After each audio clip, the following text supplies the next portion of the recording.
श्री अष्टावक्र महागीता 19वां अध्याय।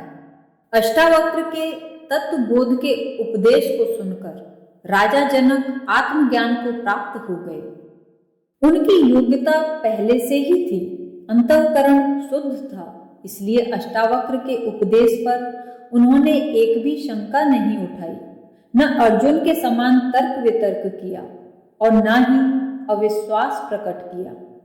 उस उपदेश रूपी अमृत ज्ञान को पूर्ण विश्वास के साथ पी गए, जिससे कि आत्म तत्व को प्राप्त हो गए।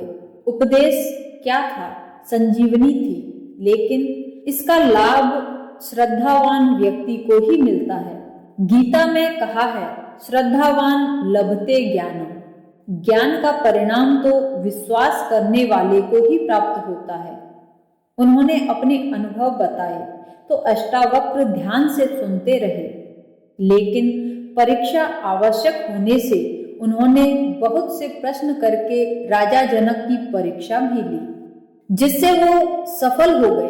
अष्टावक्र को विश्वास हो गया कि जनक को जो हुआ है वह ठीक हुआ है या संदेह हुआ है।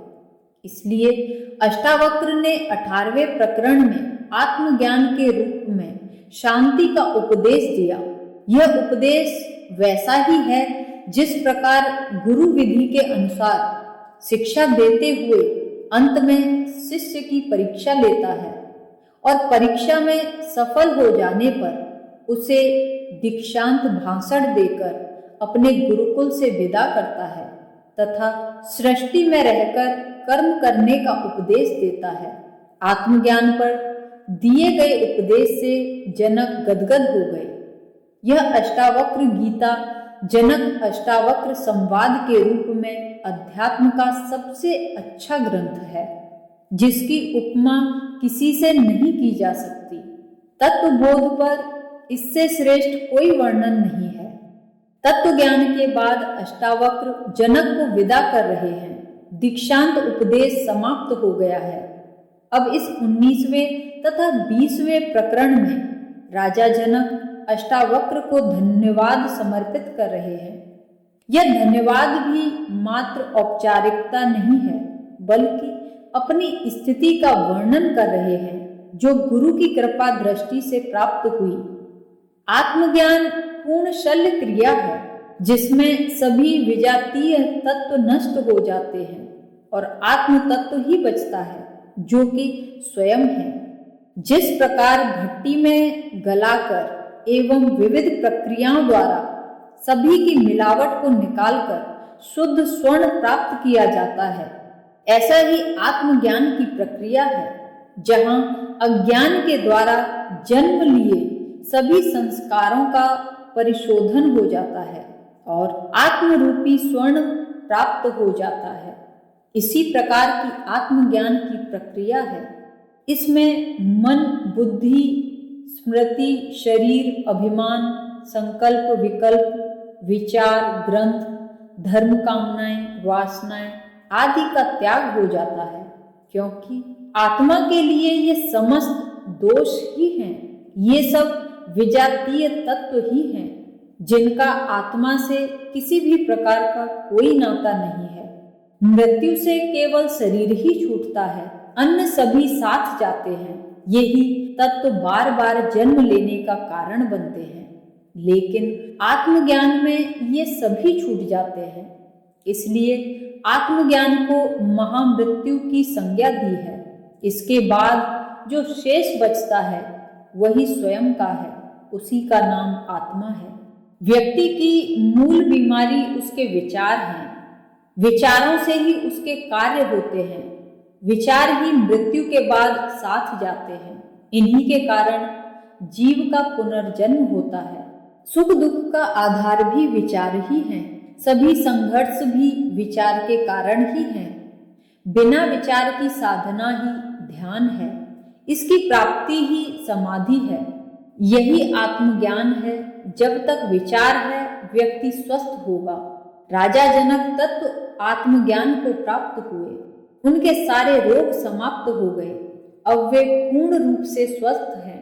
वे अष्टावक्र गुरु के प्रति अपना धन्यवाद देते हुए कहते हैं, कि मैंने आपके तत्व ज्ञान रूपी संसी को लेकर हृदय तथा उदर से अनेक प्रकार के विचार रूपी बाण को निकाल दिया है। अब मैं पूर्ण स्वस्थ हूँ। विचार ही आत्मज्ञान में रुकावट है। ये ऐसी लहरें हैं जिनसे चित्त में आत्मा का चित्र नहीं दिखाई देता।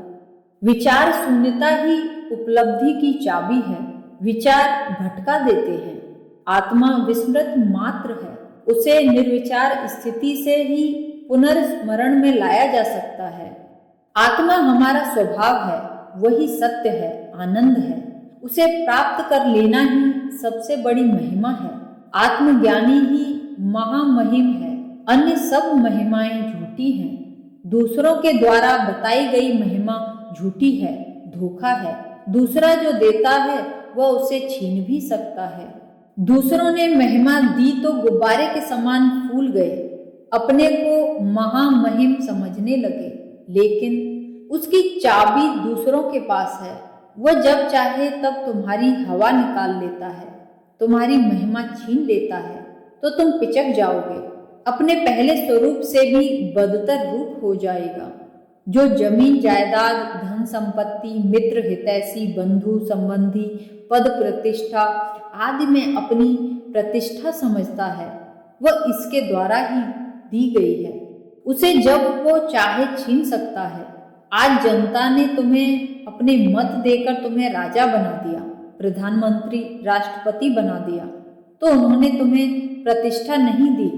उन्होंने अपने स्वार्थ को सफल करने के लिए तुम्हें उस स्थान तक पहुंचा दिया।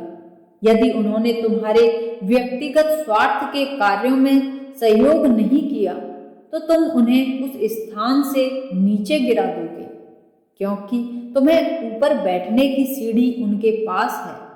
तुम मालिक नहीं बल्कि उनके सेवक हो। वे बंदर के समान तुम्हें नचा रहे हैं, इसी को तुम महिमा कहते हो। लेकिन जनक कहते हैं कि मैं अपनी वास्तविक महिमा में स्थित हो गया हूँ। आत्मा ही मेरी महिमा प्रतिष्ठा है।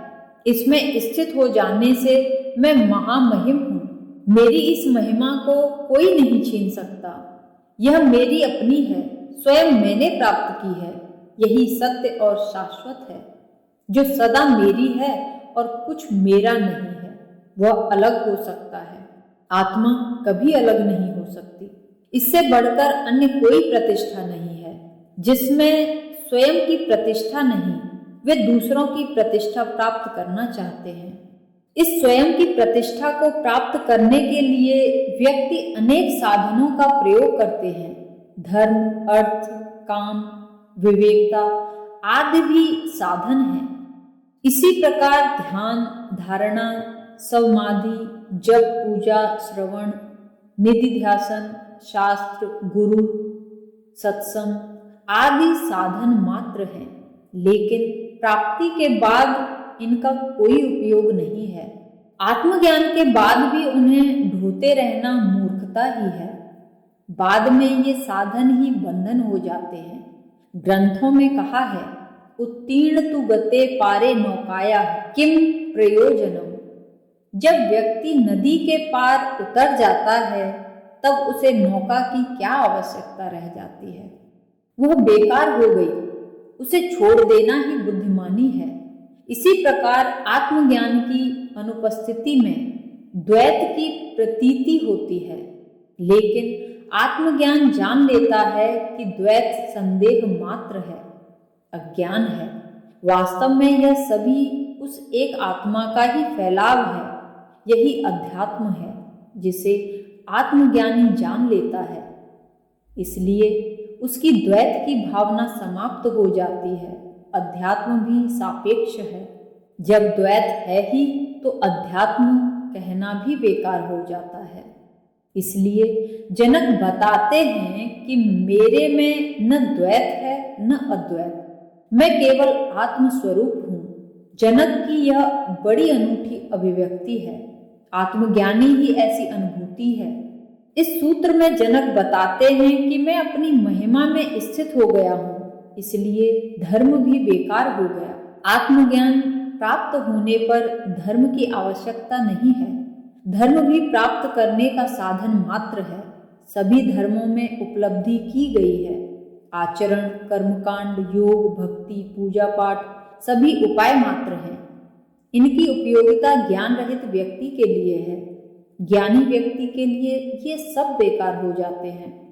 धर्म का अर्थ किसी संगठन, संप्रदाय, यज्ञ, हवन आदि से नहीं है, बल्कि जो विधि आत्मज्ञान की ओर ले जाती है वही धर्म है।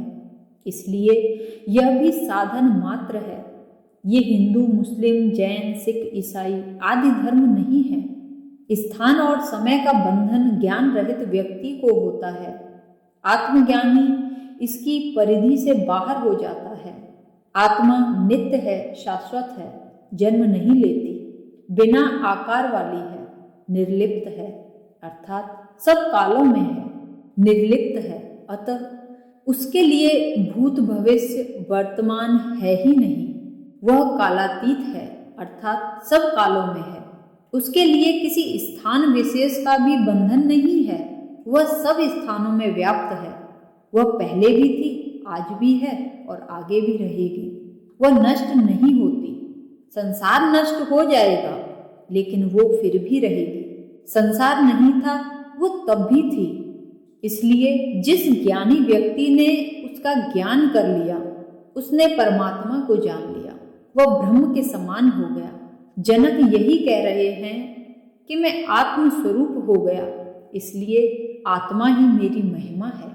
आत्मा, परमात्मा, ईश्वर, ब्रह्म आदि नाम देने से ही अनेक भ्रांतियां पैदा हो गई। जैसे ये कोई पदार्थ है, कोई तत्व है जिसे देखा जा सकता है, जाना जा सकता है, प्राप्त किया जा सकता है। लेकिन जो ध्यान की गहराई में गए, उन्होंने ऐसा कुछ नहीं जाना, न देखा, न पाया।